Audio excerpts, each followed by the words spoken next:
Hi friends, ఇది చెట్టేవారిపల్లి దగ్గర చెరువులో 4-వే రోడ్ అంతా గుట్టలంతా తవ్వి ఆ చెరువులో వేసేస్తారు. ఆ మట్టిని ఇప్పటికే 3/4% ఎత్తుకొని రోడ్డు మాత్రం కంప్లీట్ అయిపోయింది. ఈ చెరువు పేరు వచ్చింది చెట్టేవారిపల్లి చెరువు అంటారు. చూడండి, ఇంతకు ముందర మనం ఈ పక్క ఎక్కుతున్నారు కదా బస్సు వాళ్ళు, ఇంతకుముందు ఆ పక్క ఉన్నింది. ఇది చెరువులో చెరువులో వేసారు రోడ్డు, 4-వే రోడ్డు.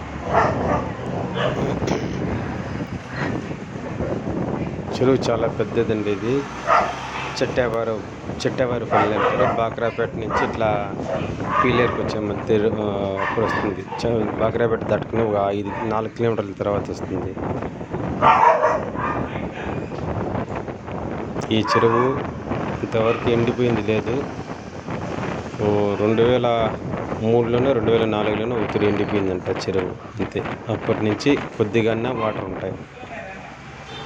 బస్సులో జనాలు ఇంతకుముందు బస్సులో వీడియో తీస్తే అరిశారు, ఏంది వీడియో తీస్తున్నావు ఏంటేసి. దానికోసం చెప్పి బస్సులో వీడియో తీస్తారు. జస్ట్ కెమెరా అట్లా తిప్పి తీసేసినారు.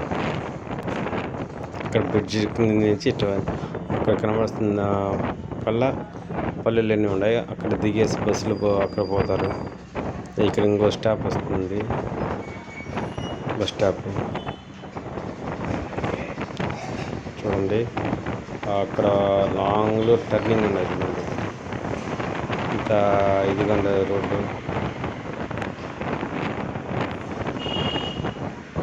ఇక్కడన్నీ ఎక్కువ మామిడి చెట్లు ఎక్కువ పర్సెంటేజ్ ఉన్నాయి. టెంకాయ చెట్లు అయితే తక్కువే, మామిడి చెట్లు ఎక్కువ. 4-వే రోడ్లో పోవడంతో రోడ్డు చాలా ఎక్కువ భూమి 4-వే రోడ్డు తీసుకువేసినారని చాలామంది అంటారు. డబ్బు ఇచ్చినా కూడా భూమి రాదు కదా అని కొంతమంది చెప్పారు బస్సులో. ఇంకా చూడండి, టెంకాయ చెట్లు ఇంకా ఎక్కువ ఉన్నాయంటే 4-వే రోడ్డు వల్ల టెంకాయ చెట్లన్నీ పోయినాయి అని వాళ్ళు చెప్పారు, ఆ పల్లె వాళ్ళు చెప్పారు. ఇంతకు ముందర పక్క పల్లె వాళ్ళు